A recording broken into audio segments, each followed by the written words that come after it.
9 అయింది కదా. Good evening Hyderabad. Hi hello అందరికి నమస్కారం. మీ కోకిల వచ్చేసింది గలగల విత్ కోకిల.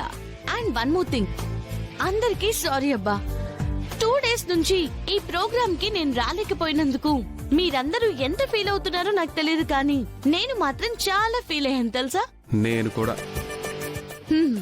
2 days నుంచి మీ అందరినీ చాలా మిస్ అయినందుకు నాకు బాధగా ఉన్నా, ఆ బాధని ఇప్పుడు డామినేట్ చేస్తూ మరెన్నో కబుర్లు మోసుకొచ్చేసింది మీ ఫేవరెట్ గలగల విత్ కోకిల.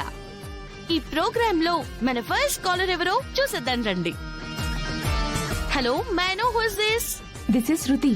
చెప్పండి శృతి గారు, మీరేమైనా మాట్లాడాలనుకుంటున్నారా లేదా నాకేమైనా చెప్పాలనుకుంటున్నారా లేదా అడగాలని అనుకుంటున్నారా? వరుస పెట్టి ఇన్ని క్వశ్చన్లు వేస్తే అవతల వాళ్ళు ఎందుకు ఫోన్ చేశారో మర్చిపోతారు కోకిల. నువ్వు చాలా మంది ప్రాబ్లమ్స్ కి సొల్యూషన్స్ చెప్పి ఉంటావు కదా. నాదొక చిన్న ప్రాబ్లం ఉందబ్బా. ప్రాబ్లం చిన్నదంటున్నారు కదా, మరెందుకు టెన్షన్? చిన్నదంటే చిన్నది కాదు, నాకు సంబంధించినంత వరకు చాలా పెద్దది. సరే, ఇప్పుడు ప్రాబ్లం ఏంటో చెప్పు, డిస్కస్ చేసుకుందాం. మన ఈ ప్రోగ్రామ్ ఉన్నదే అందుకు కదా. ఏం లేదు, నేనెంత ట్రై చేసినా నాకు జాబ్ రావట్లేదబ్బా. నా లైఫ్ లో ఎప్పుడూ ఇంతే. ఇంటర్వ్యూస్ కి వెళ్తూ ఉంటాను, ఇంటర్వ్యూస్ సక్సెస్ అయినట్టే ఉంటుంది, జాబ్ ఖచ్చితంగా వచ్చినట్టే ఉంటుంది, కానీ రాదు. నా బ్యాడ్ లక్ ఏంటో అర్థం కావట్లేదు కోకిల. I want a job. నాకు జాబ్ చాలా నీడ్ కోకిల.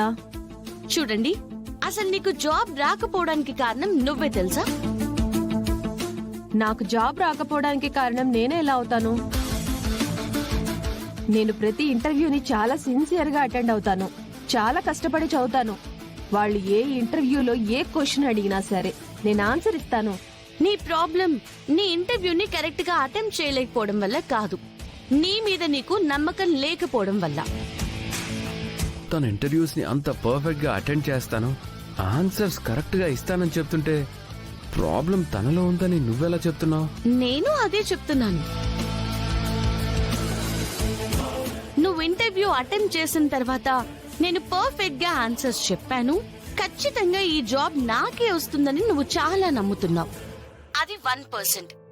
దాని తర్వాత ప్రతి ఇంటర్వ్యూ ఇలాగే జరుగుతుంది కదా. ఎప్పుడు నేను సక్సెస్ కాలేను కదా. అలాగే ఇంటర్వ్యూలో కూడా నాకు కాల్ రాదేమో, నాకు జాబ్ రాదేమో అని చెప్పి 99% నీ మైండ్ కి అదే చెప్తున్నావు.